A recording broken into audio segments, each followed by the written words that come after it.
nikmatihi tatimmus shalihat. Alhamdulillah di pagi hari ini kita bertemu kembali di majelis yang mulia ini. Salawat dan salam semoga senantiasa tercurah kepada Nabi Muhammad sallallahu alaihi wasallam beserta para keluarga beliau, para sahabat beliau, dan semoga kita senantiasa istiqomah dalam menjalankan sunnah-sunnah beliau. Alhamdulillah di pertemuan yang kedua ya atau ketiga kalau tidak salah, kita insyaallah akan melanjutkan bab di kitab HPT Tarji, yaitu di bab salat. Namun di pagi hari ini kita awali dulu dengan menjelaskan bagaimana tentang sejarah ya, sejarah dan keutamaan. Jadi sebagai pembuka sebelum nanti kita lihat bagaimana di kitab Tarjih itu membahas tentang salat. Nah, ada satu hadis dari Rasulullah SAW yang diriwayatkan oleh Imam Muslim. Hadisnya An Abi Malik Al-Asy'ari, bahwasanya dari Abu Malik Al-Asy'ari, qala Rasulullah sallallahu alaihi wasallam, Rasulullah sallallahu alaihi wasallam itu bersabda, at-tuhuru syatrul iman. Kita udah bahas yaitu tentang taharah atau kebersihan atau bersuci, bahwasanya itu sebagian dari iman. Walhamdulillahi tamlaul mizan. Kita berzikir yaitu mengucapkan alhamdulillah, itu memberatkan timbangan kita di akhirat. Wa subhanallahi walhamdulillahi tamlaani. Kalau kita tambah lagi alhamdulillah, subhanallah dari zikir-zikir yang kita baca, maka tamlaani au tamla'u ma bainas sama'i wal ard, maka dia memberatkan timbangan antara langit dan bumi. Jadi intinya zikir itu, satu zikir itu sangat berat ya, sangat berat timbangannya di sisi Allah. Nah, kemudian was-salatu nurun, yaitu salat adalah cahaya. Nah, nanti kita bahas kenapa salat dinamakan cahaya. Was-sadaqatu burhanun, dan sedekah itu adalah burhan, petunjuk. Was-sabru dia, sedangkan kesabaran itu adalah sinar.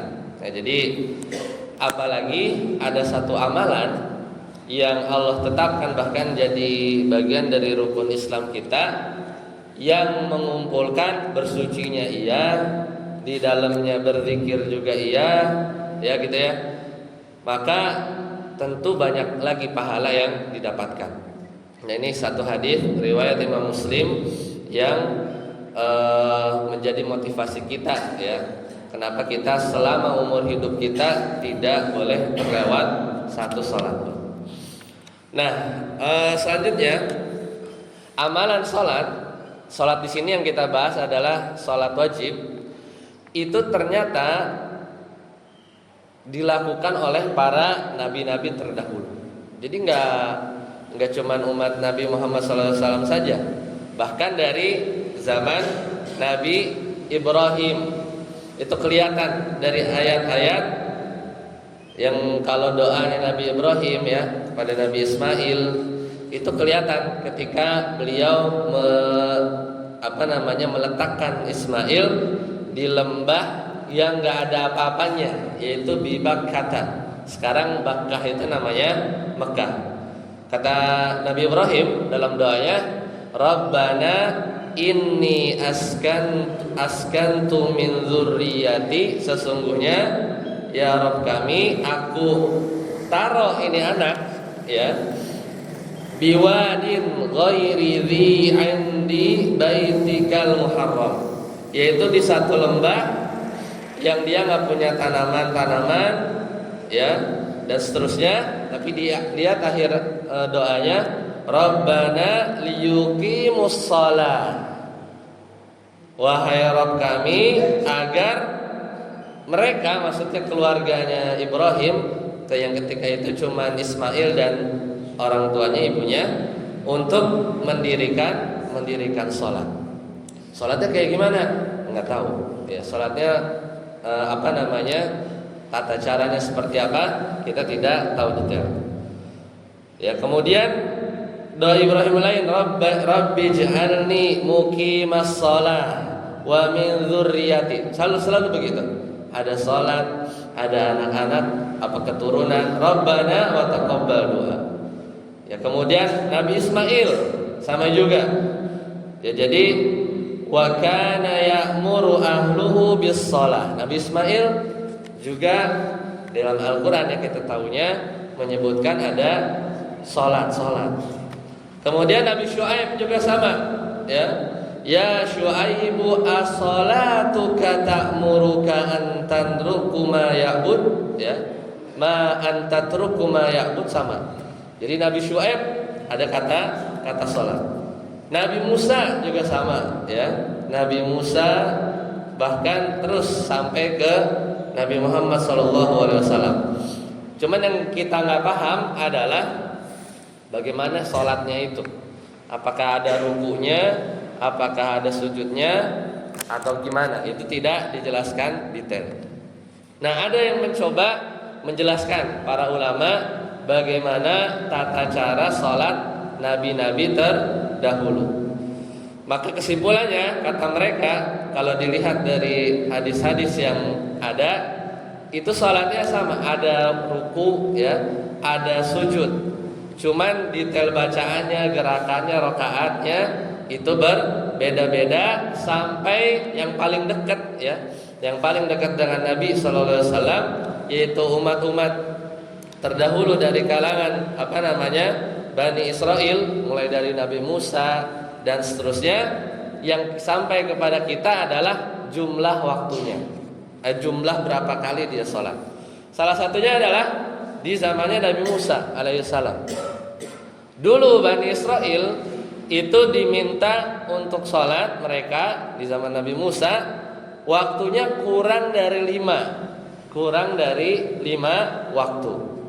Tapi apa yang dilakukan sama Bani Israel?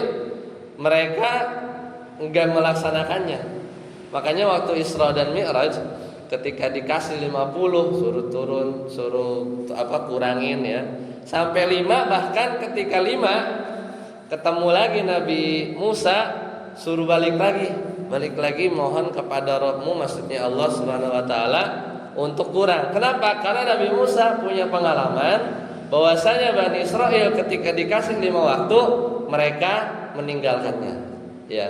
Jadi ini isyarat bahwasanya dulu, ya, kaum Bani Israel diperintahkan 5, bahkan akhirnya diturunkan, ya, menjadi dua waktu. Nah, maka pertanyaannya, apakah umat terdahulu itu wajib sholat? Ya, bisa jadi ada yang wajib, bisa jadi ada yang hanya sebagian waktu saja. Bagaimana tata caranya? Kita tidak mengetahui. Ya, jadi sebelum kita jelaskan di zaman Nabi, ini isyarat bahwa sholat itu udah dari zaman-zaman Nabi terdahulu.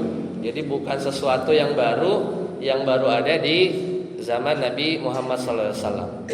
Nah, selesai.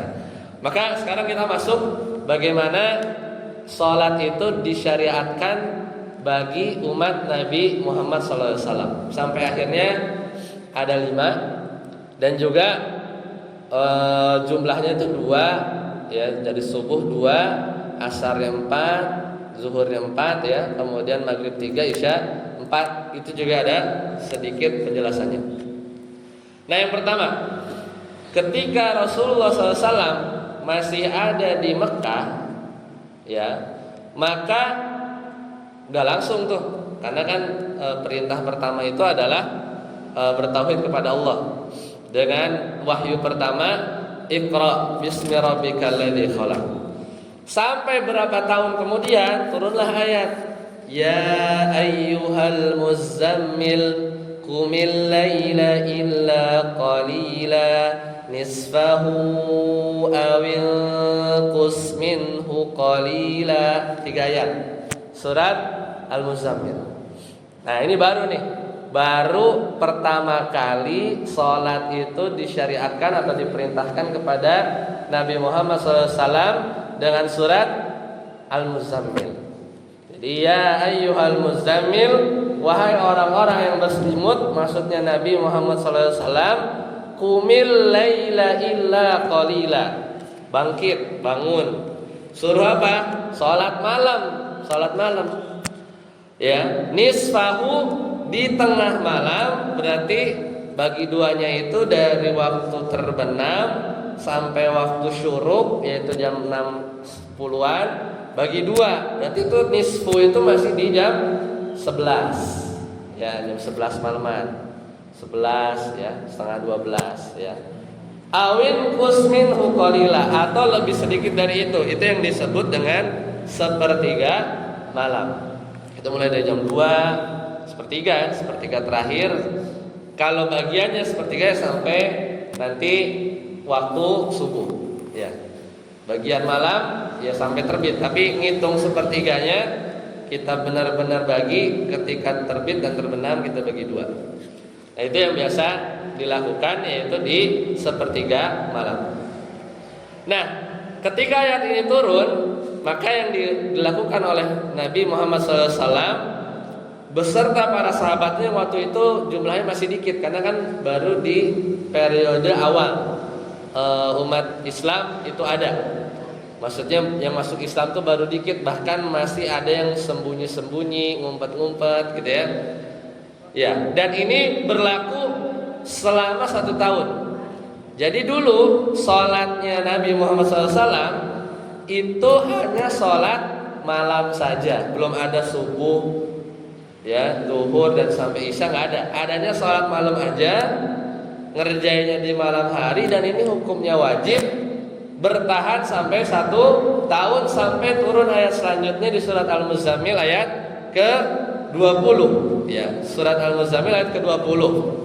Kurang lebih ayatnya, inna rabbaka ya'lamu annaka taqumu adna min thulusayil lail, ya, ayat 20. Sesungguhnya, karena udah setahun, sesungguhnya Rabbmu sudah melihat bahwasanya tuh kamu sholat di sepertiga malam, wa nisfahu kadang-kadang di setengah, wa thulusahu kadang-kadang di sepertiga awal, wa ta'ifatun minal ladzina ma'ak, bersama dengan orang-orang yang ngikutin kamu, maksudnya para sahabat. Ini Al-Muzammil ayat 20. Kemudian kata Allah, wallahu yuqaddirul laila wan nahar, dan Allah menetapkan ukuran malam sekian, ukuran siang sekian, karena beda-beda kan. Di sebagian tempat, misalnya di Norwegia, itu malam terus, ya. Maksudnya kadar siangnya itu sedikit di satu periode waktu. Sedangkan di Indonesia yang termasuk setengah-setengah, hampir 12 jam. Alima alla tuhsuhu fataba alaikum faqra'u ma tayassara minal Qur'an. Maka semenjak itulah, setelah 1 tahun berhenti syariat itu, mulai cukup ya. Nanti datang, gak lama datang mukjizat Nabi SAW, yaitu adalah peristiwa Isra Mi'raj. Nah, maka selesai. Jadi tahapan pertama yaitu sholat satu tahun, sholat malam aja. Kemudian yang kedua, baru ada peristiwa Isra Mi'raj. Kita nggak bahas di sini detail. Intinya Nabi melakukan Isra dari Masjidil Haram ke sekarang yang lagi di abrak-abrik ya sama orang-orang Yahudi, yaitu Masjidil Aqsa. Dalam malam yang sama ila Sidratil Muntaha, Mi'raj ya, untuk menerima wahyu atau perintah sholat. Awalnya 50, terus berkurang sampai 5. Dan 5 ini dulu kan itu masih di Mekah ya, belum hijrah. Subuhnya 2, zuhurnya 2, belum 4, zuhurnya 2, asarnya masih 2, maghrib 3. Udah dari sononya nggak ada 1,5 ya. Isya 2. Aslinya begitu. 5 waktu ya, cuman rakaatnya 2, 3, 2. Jadi yang 4-nya itu pada 2. Selesai, kemudian disosialisasikan, mustahil, mana bisa kan pergi satu malam gitu kan. Abu Bakar doang yang membenarkan, makanya dinamakan As-Siddiq ya. Dan itu berjalan sampai Nabi sallallahu alaihi wasallam hijrah ke Madinah. Ketika hijrah ke Madinah, bahkan sholat di Madinah itu nggak lama tuh. Ada para ulama bilang peristiwa Isra Mi'raj itu yang paling pendapat yang paling bilang paling dekat antara jarak Isra Mi'raj ke jarak Nabi SAW hijrah itu 12 bulan, jadi kurang lebih setahunan. Nah, ketika Nabi SAW di Madinah baru ya syariatnya itu berubah. Berubahnya gimana? Aslinya dua, yang tadi tuh yang zuhur, asar, isya tuh dua. Ketika kamu mukim maka jadi 4. Ya, ketika kamu mukim zuhur, asar sama isya itu jumlah rakaatnya 4. Tetapi ketika kamu safar balik lagi sebagaimana awal disyariatkan ketika Isra Mi'raj. Jadi berapa? 2. Jadi makanya kalau kita qashar, yang 4 ini kita qashar, sebenarnya itu dalam tanda kutip kembali kepada rakaat awal. Tapi karena kita mukim, luang waktu kita, dan memang syariatnya begitu, nggak bisa dirubah. Nggak boleh pulang dari sini sholat zuhur jadi 2. Ya boleh kalau safar, boleh aja. Safar itu 2, yang 4. Yang subuh jangan jadi 1, yang maghrib jangan jadi 1,5, nggak ada. Karena yang 4 saja. Jadi aslinya itu 2, 2, 2, 2 berarti 2 kali 4, 8. Ya kan, tambah 3 aslinya 11. Ya, aslinya 11. Seperti itu ya. Jadi jumlah rakaatnya aslinya 2. Makanya kenapa ketika kita safar itu ada syariat qashar, rukhsah, keringanan, dan itu dicintai oleh Allah Subhanahu wa taala untuk diambil, ya, untuk diambil. Nah, itu sedikit sejarah. Terakhir yaitu tentang permasalahan kiblat. Ketika Nabi SAW itu hidup di Mekah, Nabi SAW madhep mana sholatnya? Baitul Maqdis. Tapi Nabi meskipun di Mekah, nah sekarang yang pernah umroh kan Mekah di sini. Ini Mekah nih di arah selatan. Kesananya Madinah. Jadi Madinah itu ada di utaranya Mekah. Kesananya baru tuh Palestina, Syam. Jadi urutannya itu kalau dari paling bawah, kalau di peta dari selatan tuh Mekah, Madinah, baru Syam. Seperti itu ya. Jadi kalau Nabi waktu kecil ikut pamannya ke Syam, itu ngelewatin Madinah dulu, ya, ke utara. Apal ila fi Quraisy ila fihim rihlatasyita'i was-shayf. Ya kan? Jadi dia kalau musim dingin ke arah selatan, musim kebaliknya ke arah utara dagangnya. Cari jalan yang aman.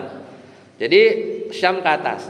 Makanya ketika Nabi masih di Mekah, sholat Nabi madepnya masih Baitul Maqdis. Tapi Nabi suka juga madep Ka'bah. Gimana caranya? Berarti Nabi itu kalau sholat madep muterin Ka'bah dulu. Gimana caranya dia madep Ka'bah tapi lurus juga ke Baitul Maqdis. Senang nggak beliau? Senang begitu. Tapi ketika beliau hijrah ke Madinah, nggak bisa. Gimana caranya saya madep Baitul Maqdis? Kan belum dirubah tuh kiblatnya. Tapi juga mau madep Ka'bah, nggak bisa. Itu ada di belakang 180 derajat. Kalau dia ke madep Baitul Maqdis, belakangi Ka'bah. Kalau Nabi madep Ka'bah, belakangin Baitul Maqdis. Dan ini terbesit di hati Nabi bahwa Nabi itu pengen kiblatnya itu ke Ka'bah. Makanya Allah tahu dan Allah turunkan surat juga untuk membalikan kiblatnya kaum muslimin. Kata Allah Taala, qad nara taqalluba wajhika fis sama. Sungguhnya Allah lihat dari langit bahwasanya tuh kamu pengen kiblatnya itu ke Ka'bah seperti kamu di Mekah. Falanuwalliyannaka qiblatan tardoha. Maka mulai saat ini Nabi itu lagi sholat zuhur yang sekarang tuh di Masjid Bani Salimah. Yang kalau kita misalnya umroh tuh disebutnya apa? Masjid Qiblatain. Jadi Nabi lagi sholat zuhur madhep Baitul Maqdis, setengah rakaatnya turun ayat ini, qad nara taqalluba wajhika fis sama falanwalliyannaka qiblatan tardaha fawalli wajhaka syatral masjidil haram wa haitsu ma kuntum fawallu wujuhakum syatra. Surat Al-Baqarah. Setengah-setengah tuh. Teknisnya gimana, dan kita nggak bakal bisa ngerasain apa imamnya. Ya, pokoknya gimana caranya balik aja.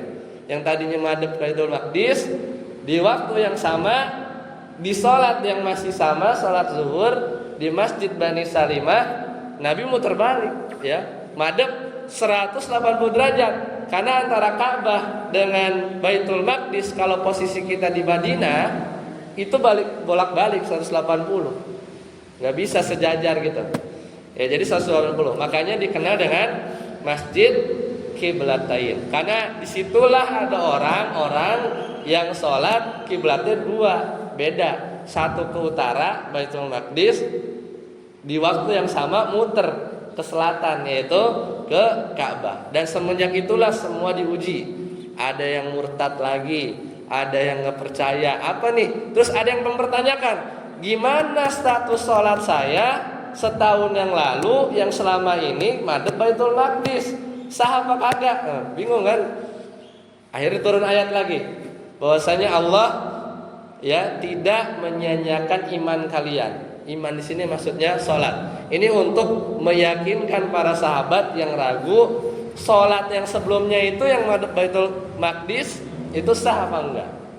Sampai seperti itu. Jadi memang diuji keimanan para sahabat dan Nabi. Kabarnya nyusul. Sekarang nggak ada WA, dulu nggak ada WA. Jadi mulai penyebar ke Masjid Kuba, mulai baru asar dia muter. Terus masjid-masjid Nabawi, ya, masjid di sekitar Madinah. Bahkan orang-orang yang di luar Islam di Madinah mungkin baru besoknya ganti apa? Ganti kiblat. Karena ya informasi berjalan. Jadi mulai Masjid Kuba itu asar baru madhep kiblat. Zuhurnya masih madhep sana, apa madhep Baitul Maqdis. Dan itulah uniknya ya, dan menjadi pembuktian keimanan bahwasanya benar enggak percaya kepada Nabi Muhammad SAW. Demikian. Semoga ya nanti kita lanjutkan lagi dari apa yang kita bahas barusan. Jadi salat kita itu ada sejarahnya, ya, mulai dari bahwasanya salat itu adalah warisan atau boleh dibilang amalan-amalan yang dilakukan oleh nabi-nabi sebelumnya. Kemudian salat kita ini yaitu ada ceritanya, ya, bagaimana dia jumlah rakaatnya, bagaimana Nabi mendapatkan 5 waktunya, ya. Kemudian tapi ada hal-hal yang memang itu sifatnya ta'abudiyah, ya kita nurut saja. Memang syariat menyuruh begitu, ya. Meskipun kita nggak tahu hikmahnya, kita ikuti, ya, sami'na wa ata'na. Kemudian dari kiblat juga sekarang mungkin jadi fenomena masalah pas apa enggak.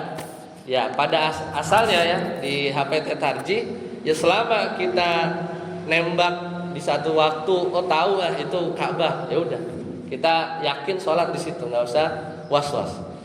Ya, kadang kan, ya tapi kalau memang terlalu jauh gitu ya, kita lihat di beberapa masjid yang sejadahnya pada miring, ya, pada miring. Tapi ya itu demi kesempurnaan sholat. Karena nanti kita bahas di HPT Tarji salah satu persiapannya, ya, bahkan sebelum niat kan bersuci itu kita yakin dulu, ya, bahwa misalnya kita menghadap kiblat.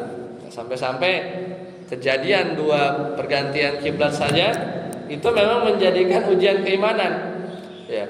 Tak heran cuman geser 1 derajat aja kadang bisa nyalahin DKM. Gimana nih salat gua kemarin kiblatnya salah, ya udah sah, ya, karena kita udah tahu, ya, umumnya ke sana, umumnya ke barat. Kalau kita posisi di Indonesia agak miring ke kanan, ya, karena Saudi ada di hampir-hampir garis khatulistiwa. Ya, insyaallah nanti kita lanjutkan lagi. Kita bertemu di lain kesempatan. Sampai di sini dulu. Subhanakallahumma wa bihamdika asyhadu an la ilaha illa anta astaghfiruka wa atubu ilaik. Wassalamualaikum warahmatullahi wabarakatuh.